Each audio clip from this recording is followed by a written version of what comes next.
Welcome to another episode of the Personal PR Show. And today we are here with Carl. Hello, Carl. How are you? I am fantastic, Jessica, and very excited to be here. Thank you so much. Wow, thank you so much for making the time for us. It's the morning for you, right? In British Columbia, Canada. British Columbia, Canada, it's 9 a.m. So early, so you can still have coffee at this Yes. time. Wow. That's all been taken care of. We're good to go. Good to go. That is amazing. I'm here. This is a coffee cup, but actually it's tea because otherwise it's too late. It's too late. It's 6 p.m. here. Fair enough. Yes. Coffee, right? Don't want to be up all night. Yes. Oh my God. Yeah, definitely. And yes, Carl, so thank you so much for making the time for the Personal PR Show. And today we have an amazing topic, which is all about how to connect with people on a deep level, which is super useful for us in order to generate visibility, credibility, and impact, right? So this is something that people don't really talk about because these days it seems to be like superficial relationships and transactional relationships seems to be, let's say, the dominant item in the field, right? Would you say the same thing? Have you observed this phenomenon as well, Carl? I have, absolutely. And I think the best example that comes to mind is, excuse me, I have about 12,000 connections on LinkedIn. Oh. And daily, multiple times per day, I get people that reach out and connect. And it starts with, I'm going to paraphrase, but hey, I offer this service and I think you should buy it from me. And we have never met before, right? Like, again, I'm totally paraphrasing, but that's the energy of it. That's the spirit of it, right? And I'm like, well, wait a minute, like, how about hello, or how are you doing? Or it's nice to connect, or, right? And so to me, there's I think these would be the absolute basics when it comes to, like, say, face-to-face communication or building a relationship with someone. And by that, again, I mean, like, introducing yourself, getting to know each other a little. And so why online does that seem to go out the window in many cases? And so that's an example of that I observe, like I said, daily, where it's kind of superficial. It feels, to me, it just feels icky, right? It feels like, ooh, like we don't even know each other, and you're trying to sell me something and you don't even know what I may need help with or not. Or so, yeah, that'd be one example. It would be one example. So definitely something that you have observed as well. Yes. And I think, like, what I have gathered from your wonderful bio, super impressive, is that you actually try to help people. You teach people how to really connect with people on a deeper level. And then certainly that impacts sales as well, but it impacts pretty much everything. Like in our world of public relations, personal PR, of course, it affects visibility as well. So really connecting with people on a deep level is something that we absolutely have to learn, because there are so many benefits in so many different areas, right? And what I really loved about you is that, of course, you are an author, a public speaker, a consultant, a coach. And one of the topics that you focus on is really leadership, right? So what is what is the connection between leadership and, connecting with people on a deep level? Yeah, I mean, that's a fantastic question. And to me, the obvious answer is it's about helping people, right? As a leader, my goal is to help the people that I support. And excuse me, I got a bit of a frog this morning, so I apologize for that. But for me, when I think about a leader in particular, like, what do I help people with? I really believe that we have an epidemic of people doing work they weren't meant to do. And a lot of people, they get into a certain career or start a business, and I think over time they become trapped. Like, I don't really love this, but I need to do it because I need the money and I got to pay the bills. And so what I help people with the most is how to align your passions with your profession, right? How do you realize that you can have your cake and eat it too? You can actually enjoy your work. You can pay the bills and make a lucrative living, but again, it's through supporting people. And the way in which I do that is through, I would say, those deeper, more meaningful conversations, right? And as a leader, this is kind of one of my absolute favorite things to do is, and because it's very different, I think, is even in the workplace, I would say, forget all about your job, forget all about your title. What do you really want to do with your life? Yeah. And how can I help you get there? How can I help? Again, let's align the work to, not the other way around, not to say, oh, here's my job and I'm going to try and fit my life around that. So no, what's the life that you want to build? And then how do we have your work serve that? And so, yeah, so that's how I that's how I see helping people as a leader. That's the connection to me, is helping people get in touch with what they really want in their heart. And then how do I help them do more of that?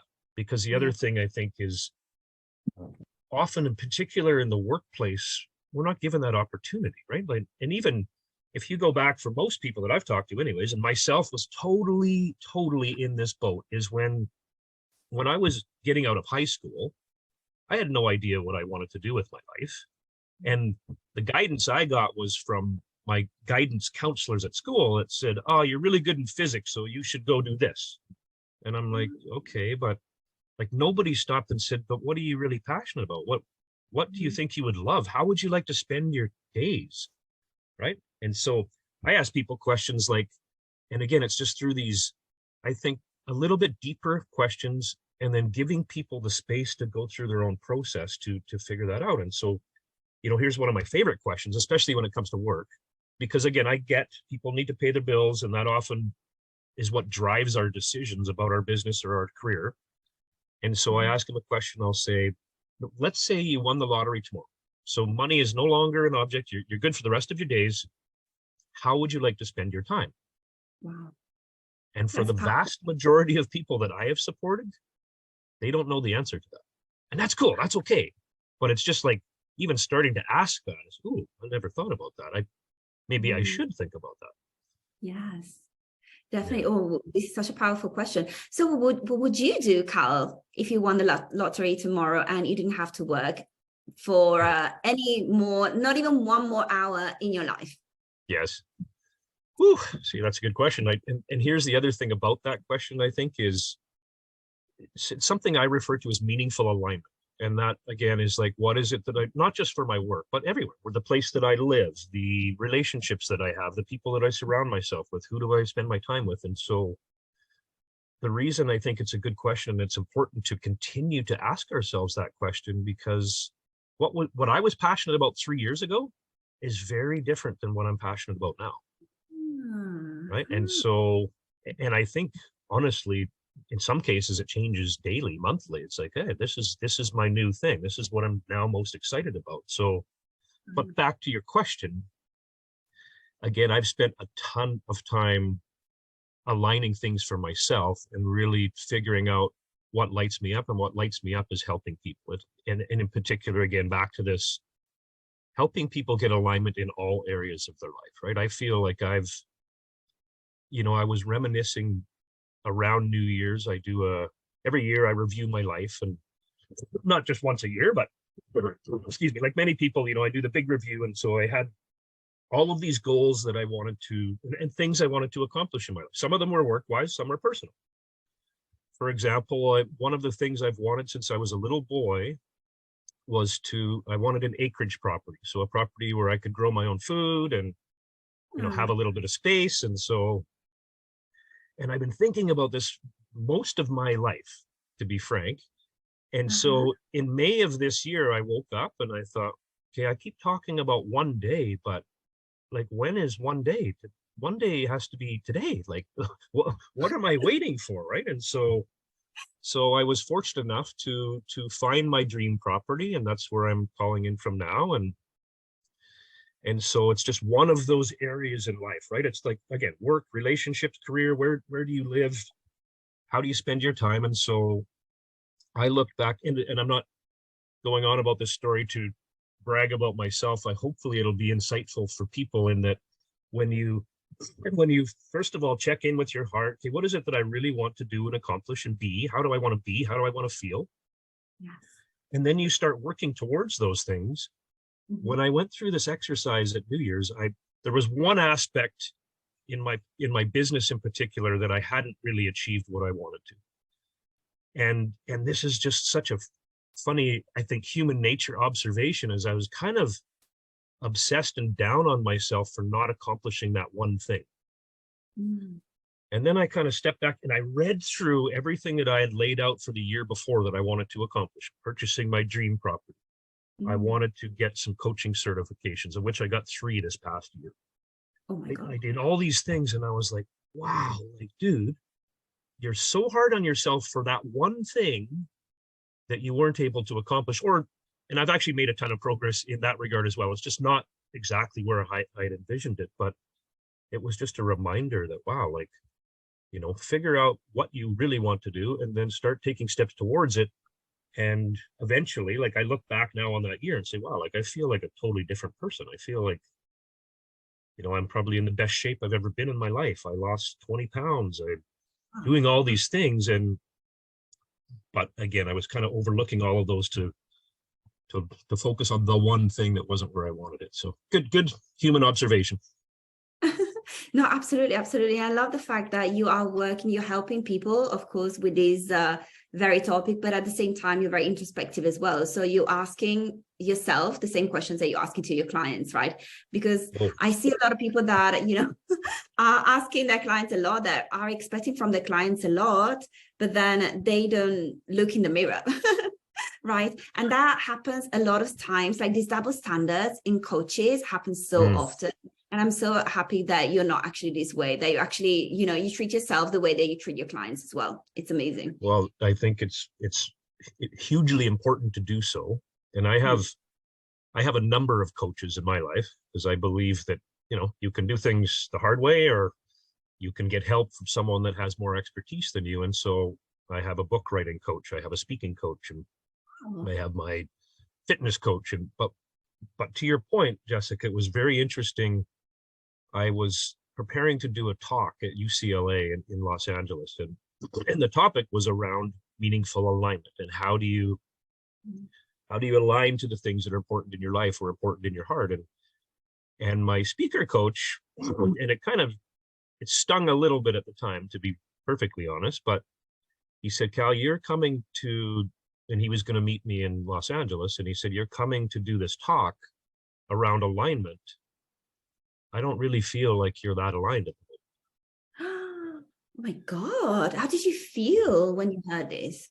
Well, like I said, it stung initially, but there was some truth, and I could see, after my initial annoyance, I could see what he was saying. And in particular, my work, I was working at a corporate job that was kind of sucking the life out of me. And, you know, there were some aspects of it that were really brilliant, but it wasn't exactly where I wanted to be and what I wanted to be doing. And so he said, and really interesting, he's a very spiritual cat, kind of like myself. And he said, this is an energetic thing. This is just how I feel. You say one thing, but I don't feel like you're there yet for yourself. And so back to your point, I feel like the work, continuing to work on ourselves, that's a lifetime journey. Like I don't think it's ever finished, but I can say I feel more comfortable in my own skin now than I probably ever have in my life.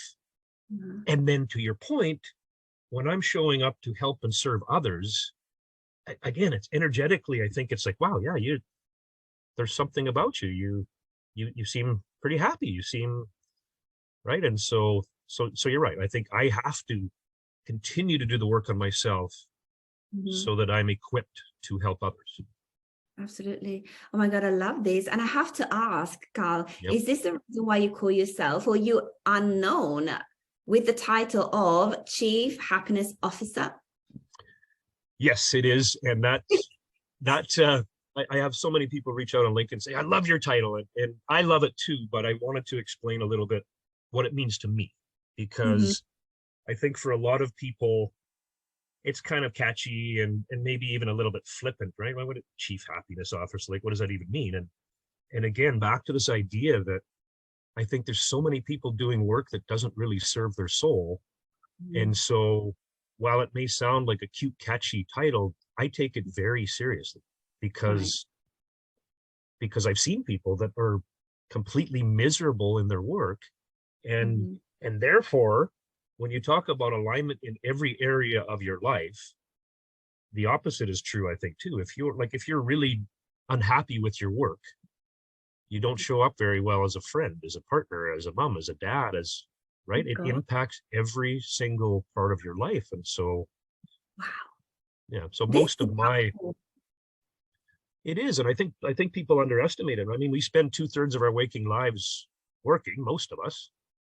And so it's kind of like the biggest bang for your buck, right? If you can get some further alignment in your work, all of a sudden every other area of your life feels better. And you could probably relate to this when there's times where work isn't going so well, or it's stressful, and all of a sudden everything seems like it's just heavy, right? It's like, oh wow. Oh my And God. so, And, and probably it like this principle also applies to other areas of your life, right? Let's say maybe your social life is not the best at the moment at this stage, right? Do you think that they will impact other areas of your life, for example, your profession, your professional life, and maybe, I don't know, your health as well? oh, 100%. And I can say that with great conviction Mm-hmm. because I've experienced it in my life where I thought this was the issue. And Right, what I found with most human beings, there's what we think we need, and then there's what we really need, right. right? Mm-hmm. And the two are often completely unrelated. And as a coach, I see this all the time where people come to me and say, I'm going to tell you a quick story. And Yeah. I cannot share her name because everything that I do with the client is confidential, but someone reached out to me, former client, and said, can we talk? I said, yeah, love to. So we get on a call. And she said, I'm really just not happy with my work. And, I need to find out what's next in my career. Mm. And I said, okay. So we're chatting away. And I think being a coach is also a bit of an intuitive process. And I just kind of stopped through our conversation and I said, is that really what you want to talk about today? Like, I'm here to help you with whatever it is that you need help with. But I just kind of have this feeling there's something else. And she burst into tears. And the conversation was about something completely different than where we started. And so Right. that, again, to your question, that has been my experience, is that, yeah, there's Mm. often what we think we need and what we really need. And every part of our lives they're interwoven, right? Totally. But sometimes, well, not sometimes, I think most times what people need, and whether you have a coach to support you or a mentor or a friend or whatever it is it's key. Ask yourself the right questions or have someone ask you the right questions, and then Mm. give yourself the space to go through your own process, Right. right? And that might sound like grossly oversimplified, but I think Mm. in today's world where we're so busy and there's like you're always on and there's always things coming at you, taking that space is like critical. So when you see the background of where I live, for me, a really important part of my life is nature, because daily I need to go out, and after calls like this, which I love, and you're pouring energy out, like I need to go somewhere and recharge, right? And to me, nature does that. And so I would encourage every one of your listeners to say, what is it, how do I get the space to start asking myself these deeper questions? Yeah, absolutely. Yes. Should we talk about the lovely picture that we see in the background, by the way? So this is where you live. This is in Yes. British Columbia. Where in British Columbia exactly are you? Um, Is this the landscape? so where I'm at actually currently is Vancouver Island. Wow. Yeah. So it's an island just in front of Vancouver. Correct. But it's a pretty big island. Like I don't even know how long it is, but it takes about, you'll appreciate this in European standards. You said it was 3 hours for you to go to Italy. I think to drive from tip to tip of Vancouver Island is about 8 hours. So, Oh my God, it's probably 1,000 kilometers or 800 kilometers or I something. think so. Yeah. Don't Wow. quote me on that exactly, but yeah, it's a big island for sure. Nearly as long as Italy. That's crazy. Yeah. I mean, for you guys, like distances are completely different. Like there's a whole different perception of distance, right? Yes, Between Europe and Canada, certainly. Oh my for God. sure. Wow. For sure. Yeah. Yeah.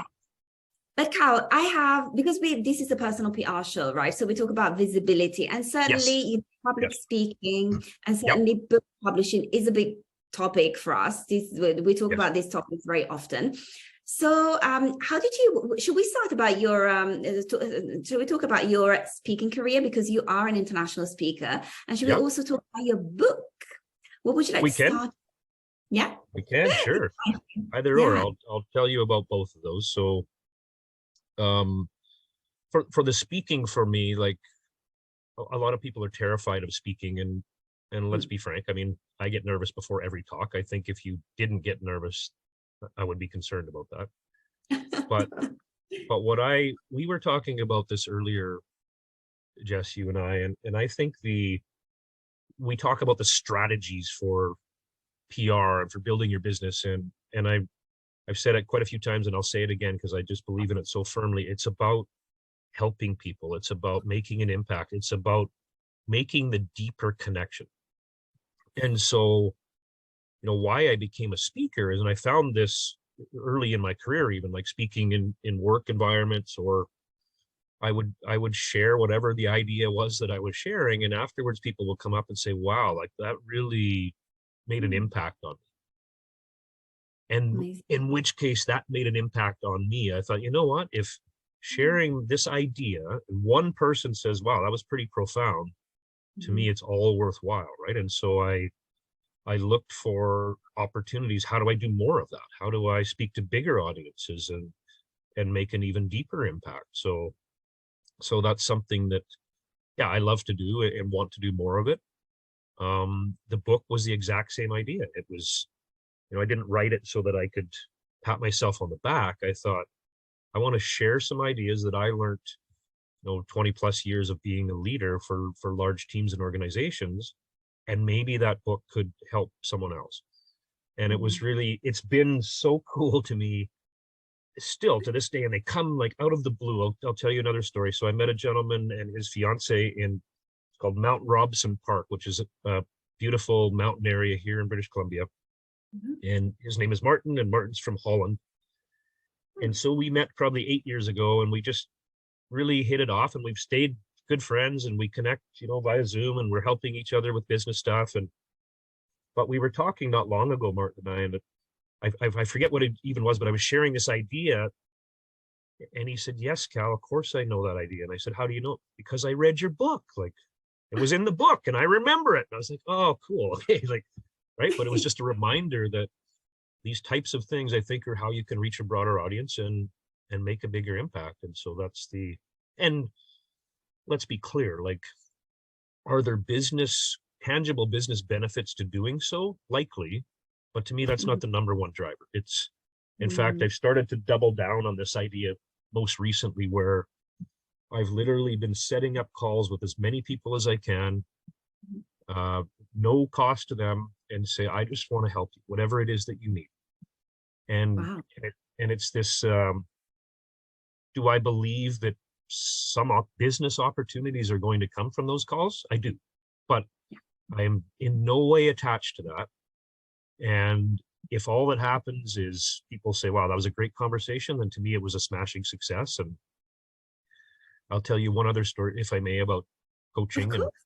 Because I just believe, and you probably can tell, I really believe in the power of having a coach as well, because in my life, it's been instrumental, right? There's things that I was struggling with and just really never seemed to figure them out. Yeah. And then got the right coach. And then I would stress that it's pretty key to have someone that you resonate with, right? Like, not every coach is for every person. So, but if you find someone, you're like, wow, something about that person, I trust them, or I feel like we could work together, like energetically, we're a good match, whatever it is. And so I was talking recently with a gentleman, and we were actually, was planning a strategy session with his team. So in a leadership scenario. And so we get on this call, and he's like, yeah, so we gotta figure out our KPIs and our strategic outcomes. And yes, we do all need to do all that. But let's just start with taking a breath. And again, back to this idea of asking yourself some different, different questions or deeper questions.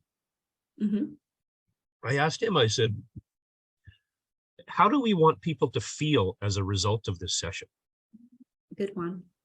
And I could see him just stop. And he said, in particular, he said, in a corporate environment, I've never been asked that question, or never, like, what do you mean? What do you mean? How do you want to feel? And so anyway, we go through this conversation, we go much deeper, and I'm giving him lots of room to ideate, and we're done the call. And he said, Cal, this has by far been the best conversation of my working life, and quite possibly my entire life. Oh my God.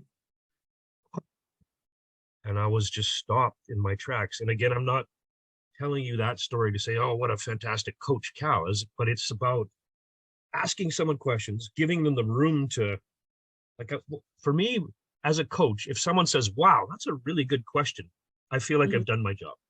Yeah. Right. I've given them a perspective to consider that perhaps they didn't have prior to our conversation. Yes, exactly. Oh my God, I love everything that you said. And I would like to say so many things, but I will say two. The first one is just a comment. And Yes. And it is that I can really see that you're a real thought leader, Cal, because there are many people who are, speaking on big stages, publishing books and so on. They are in the media, like covered by the press as well. But they are doing it mainly because it's conducive to business, right? Not really because they want to spread an idea. And there's nothing wrong to do things that are conducive to business, to create thought leadership because it's conducive to business. I mean, because we're all entrepreneurs, so we need to pay our bills at the end of the month. So of course we want to do things that are conducive to business. But at the same time, if you want to be a thought leader, then I think that the main focus needs to be on spreading your idea. So you have this breakthrough idea that can really make a positive impact in the world. And so of course you want to spread it as much as you can. And then this is where we don't work with people one-to-one or in groups anymore. Of course, we're still doing that, but we want to reach more people because we know that this breakthrough idea and has so much potential, right? And this is where we want to publish a book. This is where we want to talk on a big stage, on a TEDx stage, for example. And I see that really, that your idea and your methodology, it really has potential to change people's lives. And that's why he went into, publishing these books and, talking on big stages and so on. And this is something that I really, really appreciate because you really have the truest spirit of thought leadership. So I would like to acknowledge you for that. Oh, thank you so much. Thank you. Yeah, that was number one. And number two, so would you say also, because we're talking about how to establish deep relationships with people. So would you say that one of the ways to establish deep relationships with people is actually to ask the right questions? I would say definitely yes. Ask the right questions. Show, I've learned so much being a coach, but here's another simple one is listen way more than you talk. Right. Right. Like ask people questions. I'm going to give you like the $1 million coaching secret right now. Ask questions and then be super quiet. Right. And again, I know that probably sounds like totally oversimplified, but when you do that, in my experience, you ask people questions, and then if you're quiet, they continue to share. And humans are very uncomfortable with silence, right? So then I just continue to be quiet. And then they share even more. And the more that they share, the more insights I get into how I can possibly help them. Yeah. Oh my goodness, yeah. Amazing. So this is like when you ask the right question and you give people space to reflect and then to answer. Yes. This is where beautiful, let's say, situations, anecdotes happens, like the one that you've just told us with that client of yours who said, oh my God, this has been the most powerful conversation that I've ever had in business and probably in my whole life as well. Amazing. Yes. Because you left him space to really reflect and to answer, right? Yes. Oh my God. And so maybe if I could share something else, because it's coming up for me, is like you asked about, obviously in this community, right? And building our own personal PR. And some people maybe think, well, that's fine for him to say, but I can't write a book, or I'm not comfortable with speaking, or here's another lesson, well, a few that I learned, but one of them is start before you're ready. Because often we wait until it's perfect, and in my experience, that never happens. And as it relates to my book, when I released the book, I flew down to Washington, D.C., which is where my publisher was. And I actually went via Toronto, Canada, and I stayed with a friend of mine, and his name's Jimmy. And Jimmy said, Cal, what are you going to Washington for? And I said, well, I'm going for my book release. And he's like, no way, I'm writing a book too. And I said, Jimmy, I had no idea. How long you been writing a book for? Oh, like 8 years I've been working on it. Right. And I was like, and it's not a criticism of him, but it was like, no, I got to get it perfect. And well, no, like it's because what will happen or could happen is it may never happen if you're waiting for it to be perfect. Right. So, and I think the same with speaking, like You put yourself out there, you share an idea, like you said earlier. It will resonate with some it won't, and that's cool. But to me, it's like I have something here, and I can't remember the gentleman that came up with this model, but it talks about the 4 C's. And so the Mm, first one is commit. Hey, like what uh-huh. are you going to commit to doing? The Right. second one is courage. So how do you have the courage to take the steps to do the thing, even though it scares you?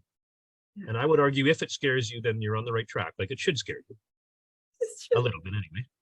And then capability, right? How do I have the capability to do the thing, whether that's writing my book or speaking or, and here's the kicker. The fourth one is confidence. And I Uh-huh. think what many people do is say, well, no, I need the confidence to go First. do the thing. But how do you get the confidence until you do the thing? So you have to go through the first 3 stages, the first C's that you have mentioned, Yeah, in order to have the confidence. Once you have the confidence, of course, you can start all over again, of course. that's right. But yeah, but first you have to do something in order to get the confidence. You're totally right. Absolutely. Yeah. Yeah. That's why you have to start before you're ready, before you have the confidence. Yes, exactly. And then Yeah. once you do the thing, to your point, then you have the confidence to do the next thing. Exactly.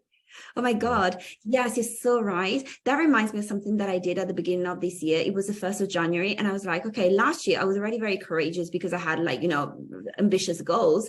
But this year's goals are going to be even more ambitious and I need even more courage. So I wanted to give a sign to myself, mainly to myself, but then maybe to my network as well, to the people around me as well. And I was like, okay, I have to do something kind of crazy. I don't know if it's crazy for you, Carl, but it was crazy for me. So I was on Lake Como in Italy because I was celebrating the holidays with my family. And then I basically jumped into the cold lake, cold Lake Como.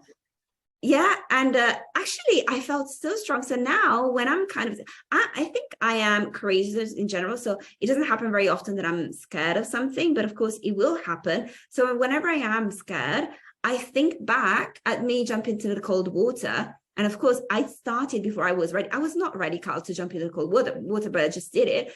Right. And then I was like, okay, but if I did that, probably I will be able to do this other thing that I'm scared of now. Right. So have you ever done anything similar, with yourself or maybe with your environment as well to really give a strong sign that Mm. you're ready for more, you're ready for ambitious goals?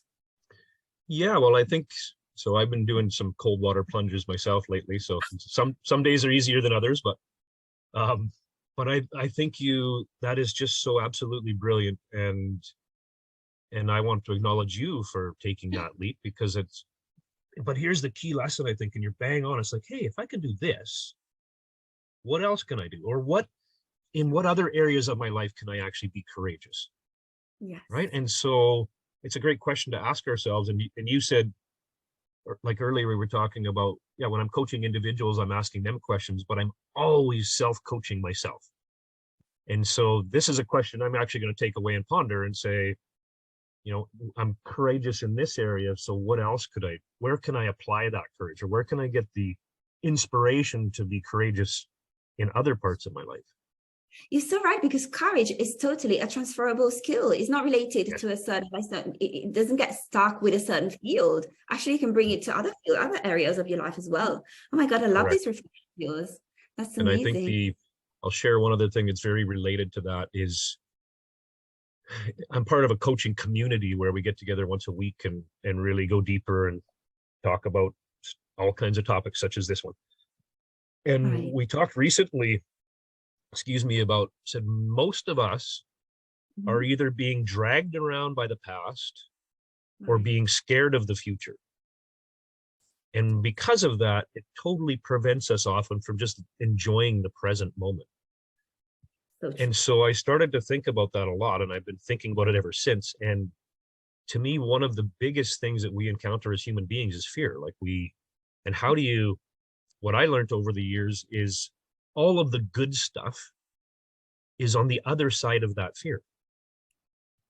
So I shouldn't say I should only speak from my own personal experience, but I know when I let fear stop me or prevent me from doing things, Mhm. I kind of regretted that. When I thanked the fear for showing up, but went and did the things anyways, that's when I felt more courageous. I'm like, wow, I was scared shitless about that, and I went and did it. So, right. So it's just something to think about and fear is a very human mechanism, right? It's our minds trying to keep us safe.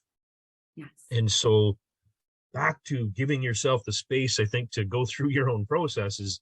For me, what's been instrumental is trying to figure out, not trying, making the distinction between what my heart is telling me and what the fear is telling me. And they're two different things. And the fear is there for a reason, for sure, but it doesn't have to rule you. It's not the boss of you. Yeah. Oh my God, I love all of this. Yes. We could talk about this for hours. And actually, we will have to continue talking about this for another, at least on anher interview, Carl. You have to come back Sure. to the show. Sure, But would love to. Please, yeah, that'd be great. Thank you, thank you. We'll arrange everything. And Sure. but Carl, before we go, because unfortunately we are approaching the end of our conversation today, but before we go, I'd like to ask you a question that I ask everybody, and I get so many different responses. And the question is actually very silly. It is. So what is a question that I didn't ask you over the past 44 minutes, but I should have asked you? That's not a silly question. It's one of those questions where has me saying, wow, that's a very good question. So people are like, oh, I can't bother. I need to think too much. So they think it's silly. I sometimes find it silly myself, because sometimes, Carl, it has happened to me that, one of the people, my guests, answers the question and they ask me, and then I'm not prepared usually. And so Sure. And so then I think, oh yeah, it is a silly question, actually a very nasty question as well, right? Yep. Yes. So I can't think of anything off the top of my head. We've covered a lot of ground, so they were great questions, and my only hope is that for your listeners and community that there's some valuable little nuggets in here. And Totally. So I don't know what other questions you could have asked to uncover those nuggets, but I've really enjoyed our conversation. So thank you so much, Carla. I've really, really enjoyed it too. And I'm sure that our lovely audience has as well. So you have, as we've just said, you have to come back to the Personal PR Show. And there are so many things to talk about with you. So I'm sure that we can find plenty of other angles that are still, sure. which you're very competent at, and at the same time that are really aligned with personal PR. So it's going to be like the overlap again. Well, I would love to come back anytime. So perfect. Thank you so much. So we'll definitely be in touch. Okay. Cool. Thank you so much for the conversation. Excuse me? No, I just said enjoy your day with the coffee in the morning on lovely Vancouver Island. I will. All right. And thank you so much for the chat. And hope everyone else has a beautiful day too. Thank you. Yes, absolutely. Ciao. Take care. Bye. And bye, guys. See you at the next episode of the Personal PR Show. Ciao.